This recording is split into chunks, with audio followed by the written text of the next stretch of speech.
Kulesenzo lesi esenziwe usisi wenu ukuthi angirekhode ngixoxa naye in private engangitshelanga abese yaphosta i-conversation yami naye engangitshelanga. Hayi cha, akuthi ndiki uyazi, akukho nje engizokusho. Angeke ngim-addresse usisi lo, angidili nabafazi. Angidili nje nabafazi kodwa ngifundile isifundo thizeni. Kodwa nje ngeke ngisho lutho kule ntombazane, intombazane le angidili nje nabafazi mina. Wenze kahle usisi wazi exposer ukuthi uyileya nhlobo yomuntu mawukhuluma naye in private, yena uyayithatha indaba azoyifaka in public bese elandelisa ngevideo la ethi khona uyak-exposer ngoba wena wenze ushit, angazi ke imuphi ushit engiwenzile. Urabishi athi ngiwenzile angazi uthi imuphi ngoba njoba ngangixoxa naye kusho ukuthi ngangenza urabishi. Kodwa manje ngoba ngangixoxa naye nje uyena wangisukela wangifonela and uyo wayengibuza yonke leya mbuzo. And lezi zinto engiyikhuluma ngobhaka laphana, ubhaka ngase ngimconfrontile ngazo in private. Ngaqale ubhaka ngamconfronta ngazo lezi zinto ngevideo, amavideo awu2 engawenzayo ngi-address ubhaka, and then ngamconfronta ku-live la bengikhona kuyimina ubhaka uThabani, ngabafica lapho bangibiza ngabafica la khona uThabani wayedla magalani ebhizi ethi yena akayisabi inkosi. Wangena ubhaka wahluleka, ngangena mina salawuleka isimo. Ngase ngimconfront ubhaka izinto engangizisho lapha, ngimtshela ngqo ubhaka ukuthi wena osiqhathile, wena vele ufuna yonke into ibe ngawe, wena vele uthanda ukuba phezulu, uthanda ukuba ngenhla. Ngamtshela nje zonke lezo zinto ubhaka uyazazi. And then iplatform yesithathu engamconfronta kuyo uWhatsApp, la khona ngahlukanisa inhloko nesixhanti. Ngaqala kuThabani ngamkhokhela u4,000 wenkongozelo yakhe engikhongozelela wona, ngamsendela i-proof of payment, ngase ngimlandelisa nge-WhatsApp message la khona ngangihlukanisa inhloko nesixhanti phakathi kwami naye. Ngase ngiphuma kuThabani ngangena kubhaka, nobhaka ngambhalela i-message yakhe ngahlukanisa inhloko nesixhanti. That was the third platform la khona ngangimconfronta khona ubhaka.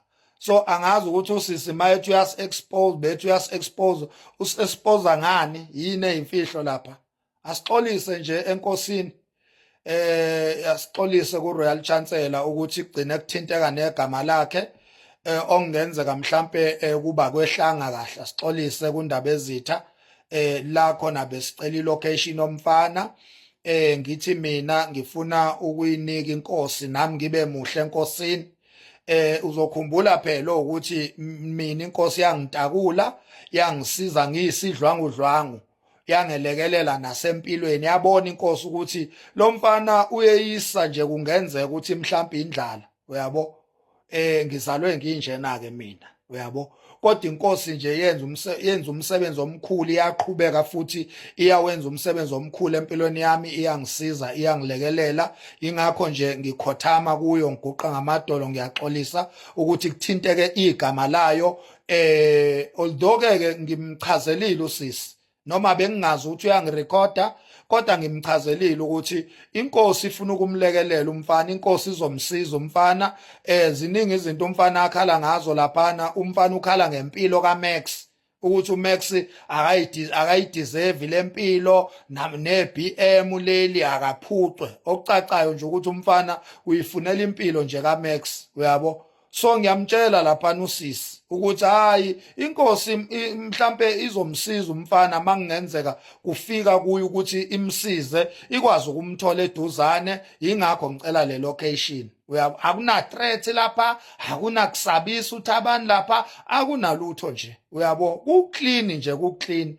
Ngikusho ngobhaka kunjengoba naye ngamconfronta nje, ngakho ngenza nevideo, ngangena ku live wabo ngamconfronta kunjengoba kunjalo nje. Akukho nje okusha kulawa ama-recording usisi wabantu akupostile athi usi-expose ini ngoba yonke into isobala, yonke into mina ngiyenza nje ibe sobala.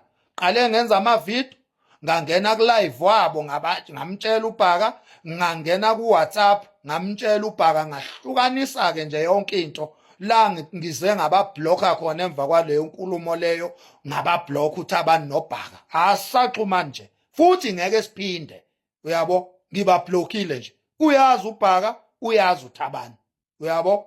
Emva kokumsendela kwami i-proof of payment maqede ngamtshela ebengifuna ukumtshela kona, then siyahlukana inhloko nesixhanti. So angazi ukuthi usisi wabantu uzamani Nkosi yami, unontanda kubukwa lo, angazi ukuthi uzamani Nkosi yami unontanda kubukwa wabantu.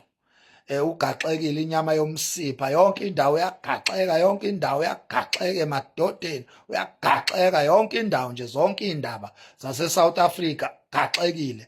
Kulungile-ke usisi wabantu ungi-exposile-ke, yini angi-expose ngayo kodwa ebengingakaze ngiyikhulume in public, yini?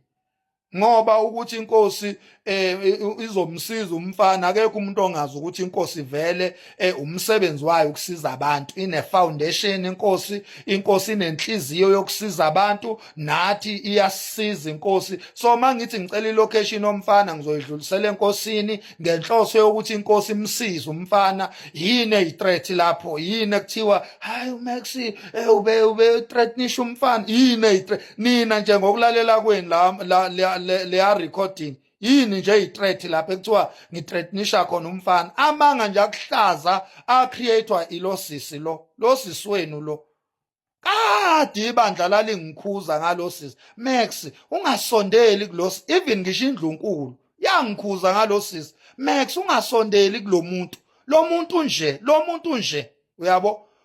Nami-ke ngalokuhlonipha kwami okukhulu ngigcina ngikhohlwa izinto engiqasheliswe ngazo, ngigcina nami ngirelaxa kakhulu. So ileyo nduku-ke ngane zakwethu engishayile. Angeke kusisi ngilo ngijahana naye, angijahani nabafazi. Ile video nje kuphela yokuqala futhi yokugcina uku-addressa lesenzo sakhe usisi sobuthakathi asenzile, sobunyoka, sobubetrayal. Ngithi ngikhuluma naye in private, angirekhode engangazisanga, aphinde aposte engangitshelanga, ubunyoka obuphindiwe lobo. So angeke ngilongijahana nezinyoka, angeke ngilongidila nabafazi. Mhlambe nje ubemenza mayiposta leyanto, angazi uyena owaziyo. Abafazi mabemenza ba reacta ngeindlela eziningi ezihlukahlukene. So angeke ngilongi ngibhizi ngifocuse nemenzo yabantu. Akaqhubeka umama ayimensele yedwa. Le video yokuqala yokugcina ngima-address, angeke ngisam-addressa futhi. So nje iloko nje nganzakwethu ebengithi angiclearishe nje, ngoba kuzothiwa wathula kangaka uMax, ushuthi uyayisola. Cha, ngiyisoli ngalutho ngane zakwethu. Engikhuluma laphana nje 98% iqiniso, u2% ungakubiza nge-exaggeration. Mhlambe nami bese nginezela from iqiniso, senginezela ngenxa yokurelaxa, ngoba phela bengithi ngikhuluma nosisi wami kanti ngikhuluma nenyoka. Angibongeke ngane zakwethu, ngiqhubekani-ke ningibize ngexoka ngazi ukuthi yini eyamanga engifike ngayikhuluma ngayijika kwenye indawo. Cha, akukho engikujikayo ngane zakwethu, konke kumnjengoba kunjalo nje. Akukho engisabisa ngako umfana, ngoba akukho engifisa kwenzeke emfaneni. Ingakho nalapha kule recording ngiyamncoma umfana futhi ngiyambongela kuye usisi ukuthi cha, umfana yazi uyamsiza. Ngale ndlela omsiza ngayo ungasayeki, qhubeka umsiza umfana uzosizakala. Yimi engikhipha lawo mazwi lawo, uyabo. So angazi ukuthi ngingafike ngijabulela ukusizakala komfana khona lapho futhi sengiyamthreatenisha umfana. Ngimthreatenisha kuphi? So nje ngane zakwethu bengithi angenze nje le video kuphela futhi nje sengiyaphuma kuyo yonke lento. uThabani, uBhaka, uLondicare, ngeke uphinde ungizwe ngikhuluma ngabo. Ivideo yokugcina ngci ngeke uphinde ungizwe ngikhuluma ngoThabani, ngoBhaka, ngoLondicare. Inkosi yami inkosi uMelusi Zondi, ngeke uphinde ungizwa ngilo ngikhuluma nayo ezindabeni.